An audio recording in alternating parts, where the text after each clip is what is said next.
Dear friends, in Buddhism we speak of a kind of body called Dharma body. Every one of us as human, we need a spiritual dimension.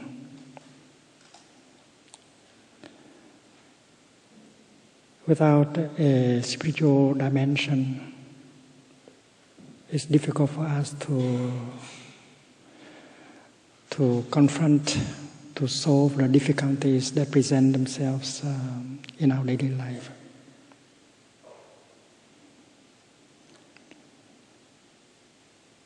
You have your physical body, but you should have your Dharma body.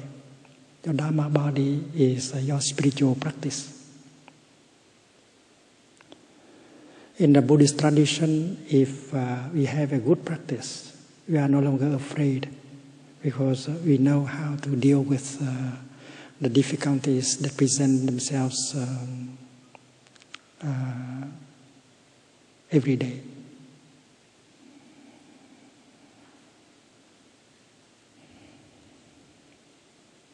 A good Buddhist practitioner should be able to handle a feeling of pain, a feeling of despair.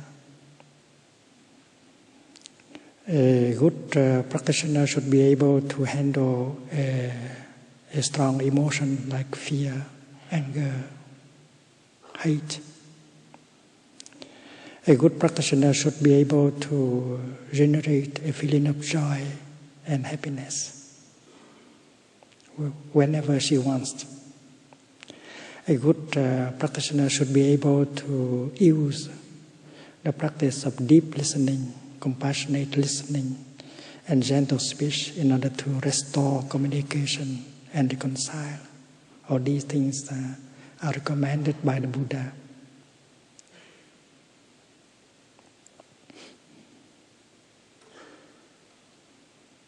Dharma body is our practice, our body of practice. And if we have a solid Dharma body, a solid practice. And then wherever you go, we are no longer afraid. We can meet situation with calm and peace and confidence. When we come to attend a retreat, 5 days or 7 days, that's what we want to learn. We want to have a practice so that you can handle the difficulties in our life. And during that time, we practice together with the Sangha. And we exchange our understanding and experiences with the members of the community of practice. The expression Dharmakaya, Dharma body, later on has a different meaning. In Mahayana Buddhism, it means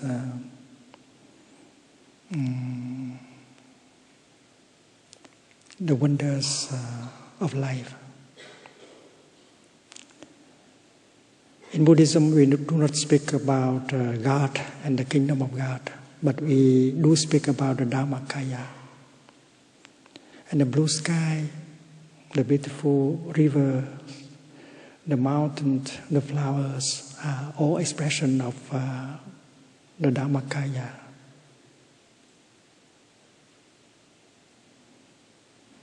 And many Zen masters have written poetry about the beauty, about the wonders of life as expression of the Buddhi of the Dharmakaya.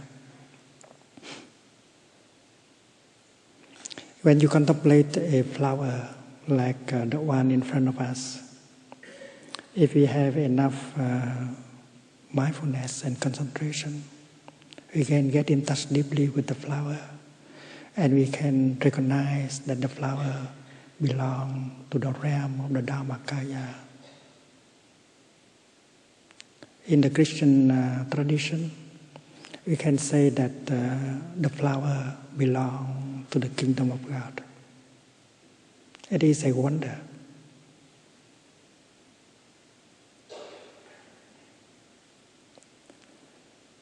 With the Buddhist practice, we get the energy of mindfulness and concentration that allowed us to get in touch deeply with the flower, that wonder of life that is there. And as we know that it belongs to the kingdom of God, you know that you are capable of touching the kingdom of God in the here and the now. You are capable to touch the pure land of the Buddha in the here and the now. With the practice of mindfulness and concentration, the kingdom of God or the pure land of the Buddha is available in the here and the now. There is a French writer whose name is André Gide. He said that God is happiness. Many of us used to describe God in terms of love. God is love. But André Gide liked to describe God as happiness. This is a very original, beautiful way of talking about God. If God, and he also said God is available 24 hours a day. It means happiness is possible at any time if you know how to get in touch with it. If you know how to get in touch with the God and the kingdom of God. The same thing is true with the Dharmakaya. With mindfulness and concentration, you can be in touch with the wonders of life, as expressed in the violet bamboo trees or the yellow chrysanthemums.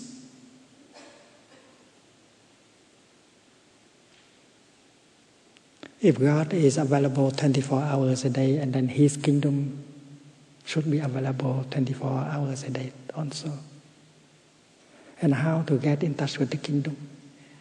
In the light of Buddhist practice, that's not difficult. If you breathe in mindfully, and be aware of your in-breath. You bring your mind home to your body. And when your mind is with your body, you are truly there in the here and the now. And being established in the here and the now, you can get in touch with that flower, that chrysanthemum, that beautiful full moon, which belongs to the pure land of the Buddha, which belongs to the kingdom of God. In our daily life, very often our body is there, but our mind is elsewhere. We are caught in the sorrow, in the regret concerning the past, or we are caught in the fear, in the uncertainty concerning the future. We are caught in our projects, our fear, our anger. Our mind is not there with our body. We are not truly there. The practice of mindful breathing recommended by the Buddha help us to bring our mind home to our body. And when our mind is with our body, we are back in the here and the now, fully present, fully alive. And we can get in touch with the wonders of life that are available in the here and the now. The Buddha said that the past is already gone and the future is not yet there. There is only one moment when you can be truly alive, that is the present moment. And the present moment has all the wonders of life in it. So the basic practice recommended by the Buddha is to go home to the present moment.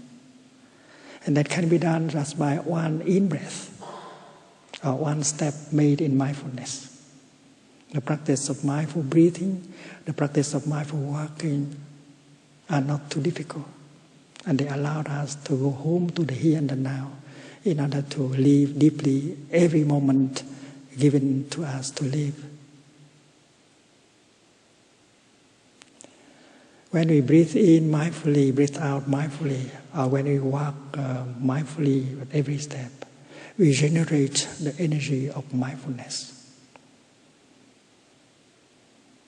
Mindfulness is the kind of energy that allowed us to know what is happening in the present moment.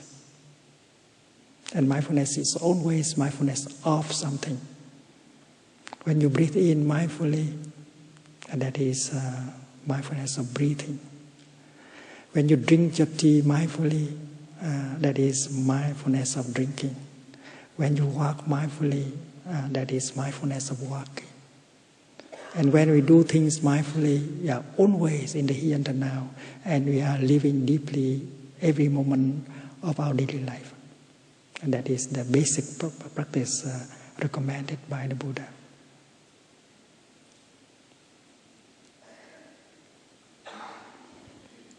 In the Sutra of Mindful Breathing, the Buddha proposed 16 exercises. And the first 4 help us to take care of our body. The first exercise is very simple. Breathing in, I know this is my in-breath. Breathing out, I know this is my out-breath. You are aware that an in-breath is going on. You are aware that your out-breath and out-breath is going on. The exercise is very simple. You focus your attention on your in-breath and your out-breath. And because of that, you release the past, you release the future, and you come home to the present moment. It's like a miracle. It takes only a few seconds for us to get free from the sorrow and the regret concerning the past, and the fear and the uncertainty concerning the future. Freedom is what we get when we breathe in mindfully or make a mindful step. And the second exercise of mindful breathing is to follow your in-breath all the way through. Breathing in, I am aware of my in-breath from the beginning to the end.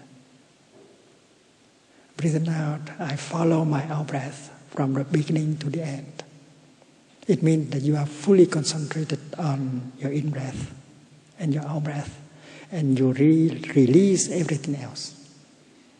And by practicing the second exercise like that, you cultivate more concentration.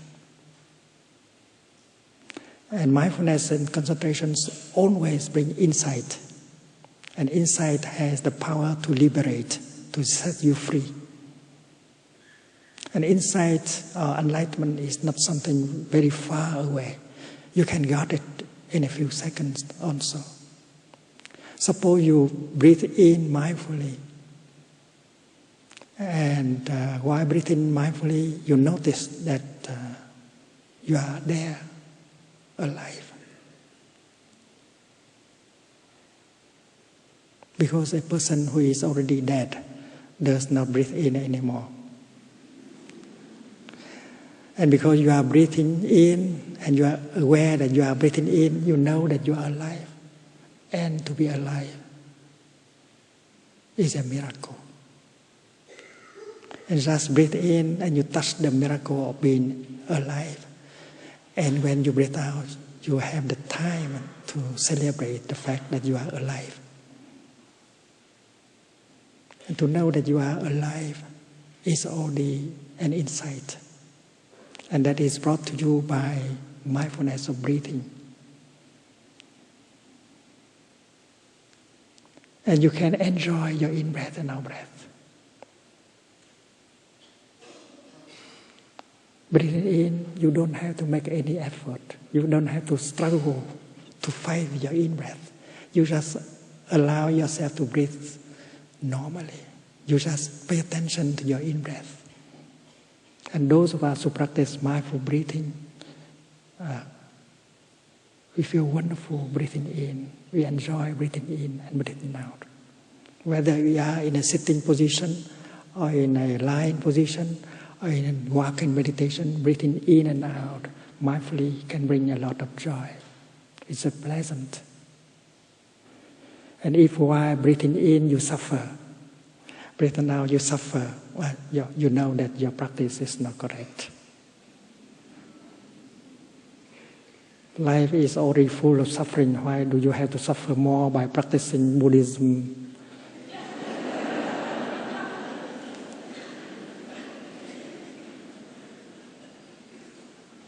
So sitting should be pleasant. Walking should be pleasant. Breathing should be pleasant. And that is why the Buddha said the Dharma is lovely in the beginning, in the middle, and at the end. The Dharma can bring joy and peace and happiness right away. You don't have to wait. The third exercise of mindful breathing is to become aware of our body. Breathing in, I'm aware of my whole body. That is to bring the mind home to the body. For the mind to reconcile with the body. And when you are back to your body, you might notice that there is a lot of tension and pain in your body. We have allowed a lot of tension to be accumulated into our body. We have worked our body too hard. We have not treated our body with tenderness and compassion. And the tension in our body is the foundation for all kinds of sickness. That is why with the fourth exercise of mindful breathing, the Buddha recommended that we release the tension in the body. Breathing in, I release the tension in my body.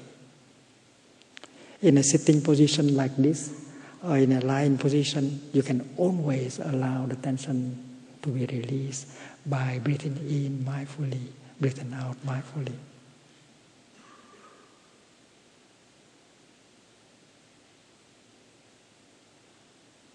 And a good practitioner should be able to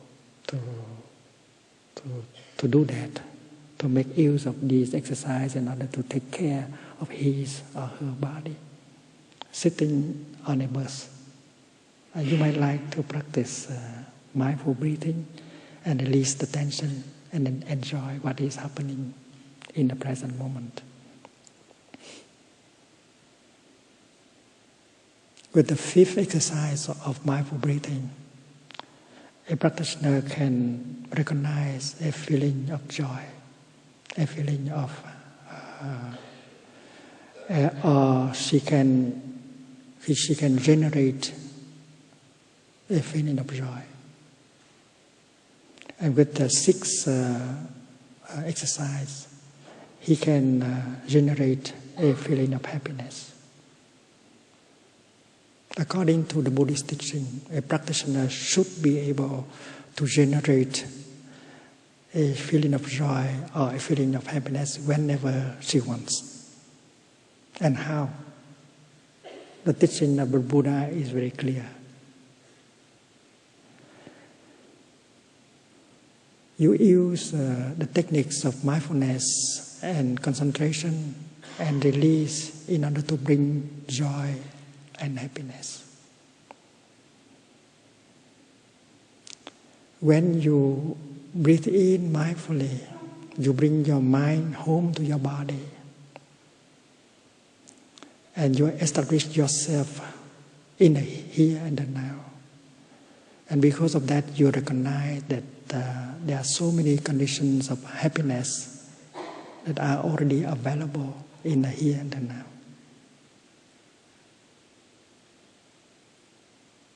Suppose we try the exercise of breathing in and become aware of our eyes. Breathing in, I'm aware of my eyes.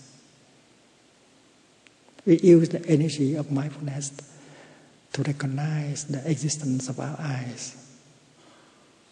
Breathing in, I'm aware of my eyes. Breathing out, I smile to my eyes. And when you breathe in mindfully and become aware of your eyes, you might get insight that your eyes are still in good condition. It's wonderful to still have eyes in good condition. A paradise of forms and colors is available to you just because you still have eyes in good condition. You only need to open your eyes in order to enjoy that paradise of forms and colors. And having good eyes is one condition of happiness that you do have.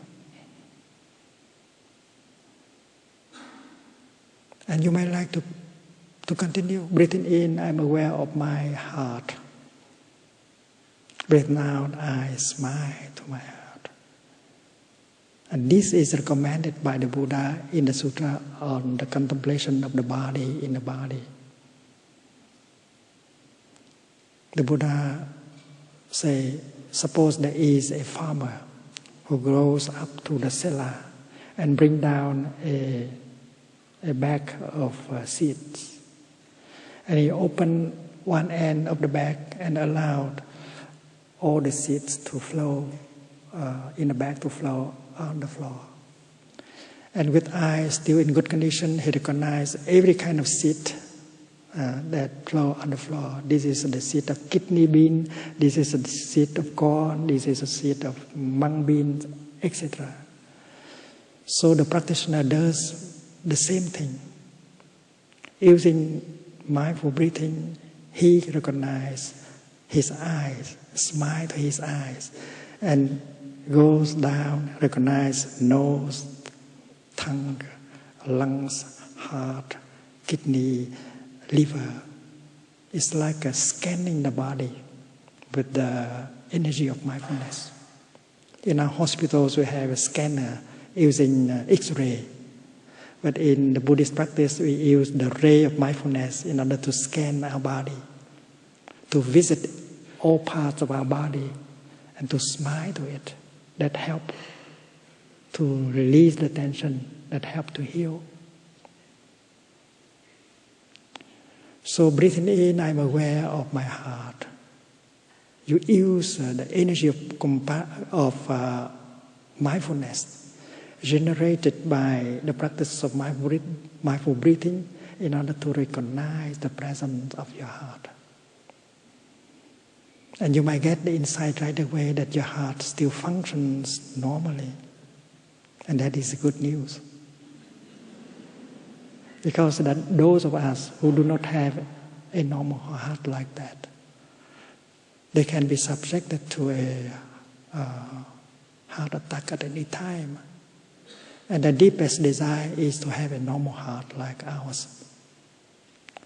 So when you pay attention to your heart with mindfulness, you might discover that your heart is one of the conditions of happiness that you do have. Your heart functions day and night, do not have the time to go to sleep. And yet many of us have not treated our heart nicely. We might have, we might smoke, we might drink alcohol, we might stay up late in the night. We have not been very kind to our heart. So when we go back to our heart and embrace our heart with the energy of mindfulness, because we are sending love to our heart, and we may like to make the commitment to take good care, better care of our heart. So that is a meditation on love directed to our heart also. So the Buddha recommends that you visit all part of your body and pay attention to every part of the body and send the energy of compassion and love to every part of the body. This is the practice of deep, total relaxation that each practitioner should know how to do. And when you come to a place that is ailing, you might like to stop longer. You might like to hold that organ in your body longer with the energy of mindfulness. And that will help the healing to take place more quickly. Of course, you might like to continue with your medicines, but you can do better. You can use the practice of mindful breathing, embracing the ailing part of your body, and that will make the healing happen more quickly.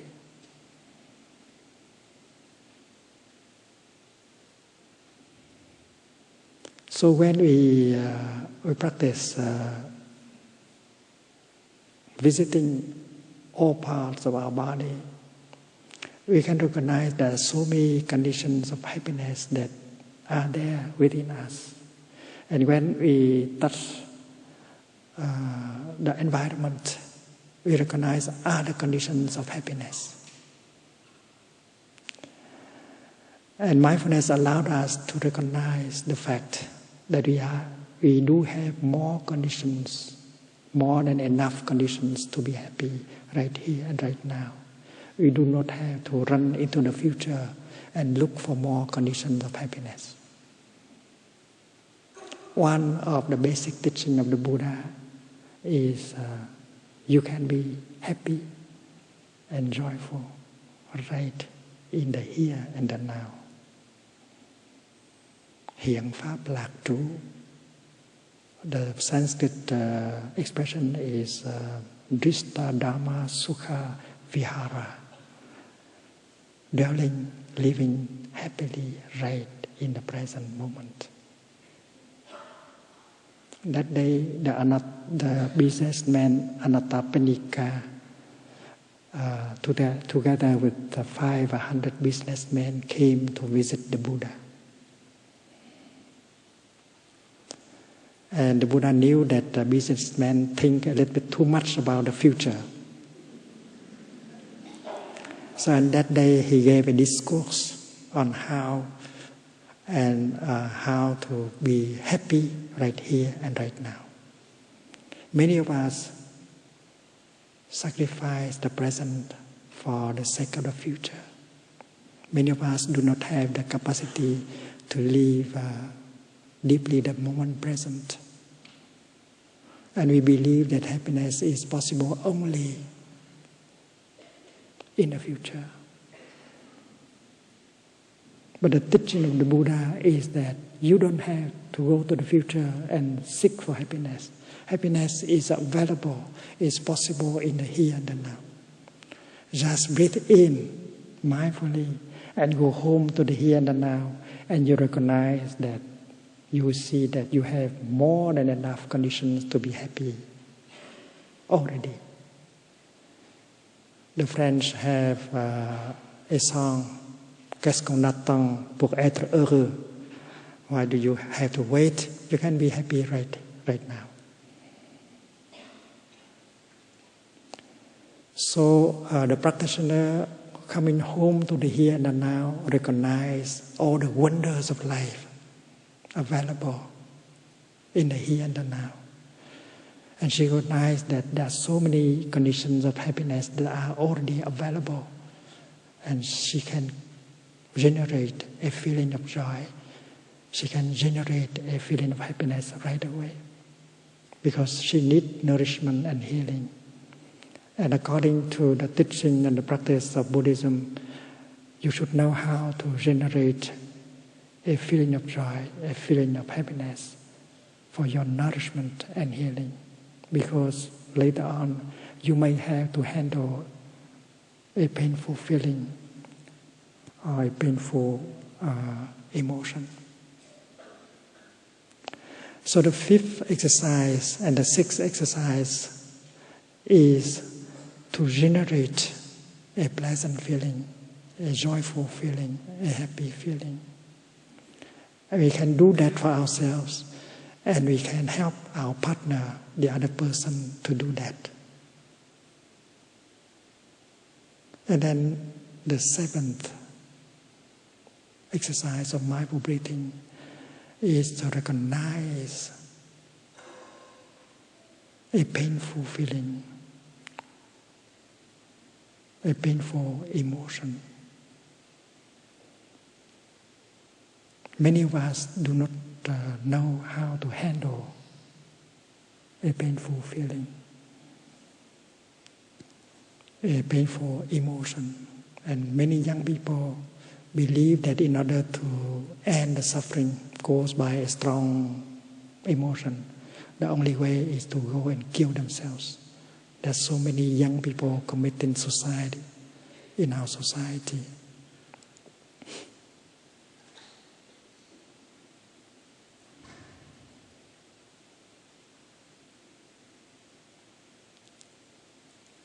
The Buddha told us how to handle a painful feeling, a painful emotion.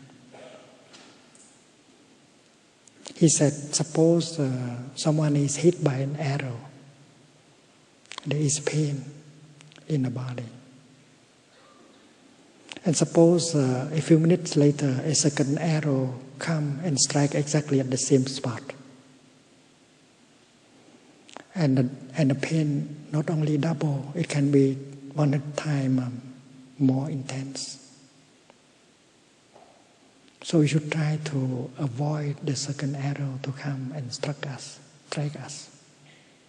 And what is the second arrow?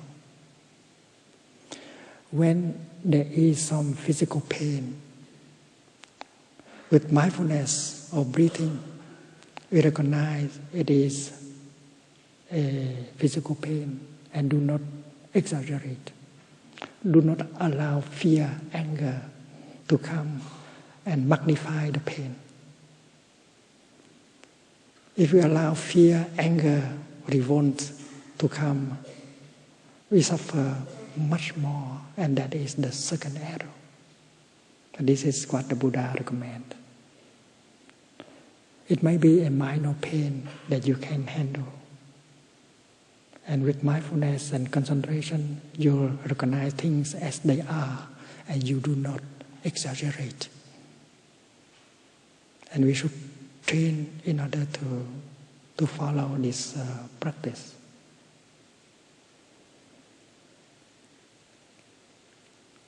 When a strong emotion comes, we should not allow us to continue the thinking about it, because it may fit the emotion. The method recommended by our teachers is to bring your attention down to the abdomen and pay attention to the rise and fall of your abdomen when you breathe in and out. Breathing in, I notice that my abdomen is rising. Breathing out, I notice that my abdomen is falling. And you focus your attention only on your in-breath, your own breath, and the fall and the rising and falling of your abdomen. It is like the emotion is like a storm, and if we know how to handle, we will survive the storm easily. While breathing in and out, we can remember that one emotion is just one emotion. Emotions are impermanent. They come, they stay for some time, and they have to go after a while. And we are much more than one emotion. Why we should die just because of one emotion? It is a very simple truth. You are much more than an emotion. An emotion can last maybe half an hour or 1 hour. And you have to go, why do you have to die because of one emotion? And nobody has told a young person. And that is why when she is overwhelmed by an emotion, she tries to kill herself. So a good practitioner should know how to practice mindful deep breathing with our abdomen when there is a strong emotion. It's like holding the trunk of a tree. During the time of a storm, if you look at the tree in the backyard, you see that if you focus your attention on the top of the tree, you have the impression that the tree is very vulnerable. It can be blown away by the wind at any time. But when you focus your attention on the trunk of the tree, you see that the tree is deeply rooted in the earth, and you see that the tree will stand. So we are like a tree. The brain is only the top of the tree, and during the storm of the emotion, we should not stay here and continue to think and to imagine. We should bring our attention down to the level of the navel, the Dandian spot. And we should follow the practice of mindful breathing, deep breathing, and pay attention to only the rise and the fall of the abdomen.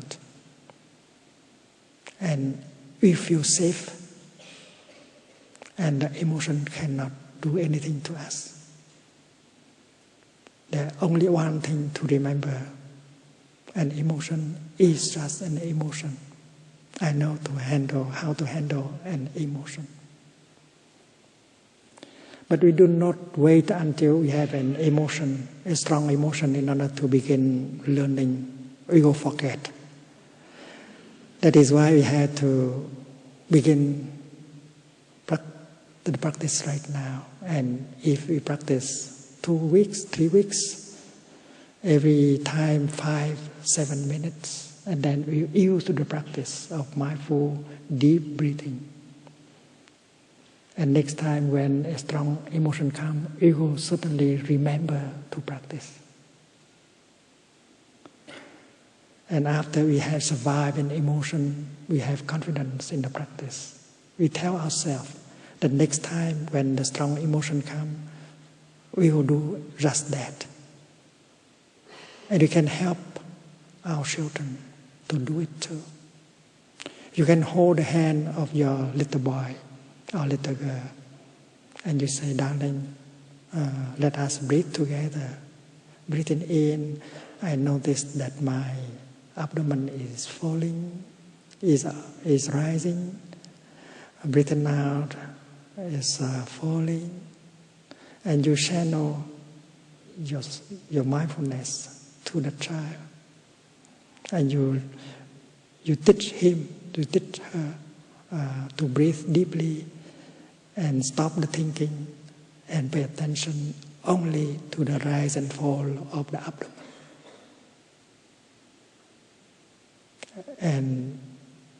And your child will learn. And when he has a strong emotion, he would know how to do in order to survive the emotion. I think parents should know how to practice that and transmit the practice to their children. I also believe that the school teachers should know the practice and transmit the practice to students in their class. Because the young people in our time, they suffer a lot of fear, anger, despair. And the young people, when they suffer too much, they think of suicide. And that is why we should be able to help them by, first of all, mastering the techniques of practice.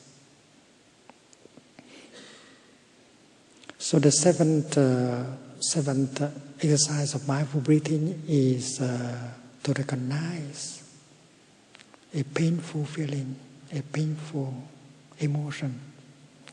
And the eighth one is to embrace and to release the tension. The energy of mindfulness is the kind of energy that we generate with the practice of mindful walking or mindful breathing. When the energy of anger or fear arises, a practitioner knows how to handle that fear, that anger. She begins right away to practice mindful breathing or mindful walking and generate the energy of mindfulness, the second source of energy. The first energy is the energy of fear or anger. The second source of energy generated through practice is the energy of mindfulness. And mindfulness is recognizing fear and anger and embrace tenderly the energy of fear or anger. There is no attempt to fight or to suppress. That is violent. Buddhist meditation is characterized by non-violence. You are mindfulness, but you are also that fear, that anger. You should not do violence to yourself.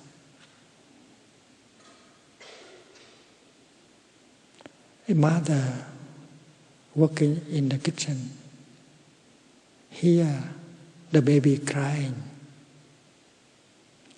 She put down whatever she's holding and goes to the room of the baby. And the first thing she does is to pick up the baby and hold the baby tenderly into her arms. She does not know what is wrong with the baby, and yet holding the baby tenderly like that can already make the baby suffer less, because the energy of tenderness of the mother has already begun to penetrate into the body of the baby. Remember when we were young and we had a fever, our mother came and she put her hand on our forehead. She has not done anything much, but feeling that her hand is on our forehead is suffer less already.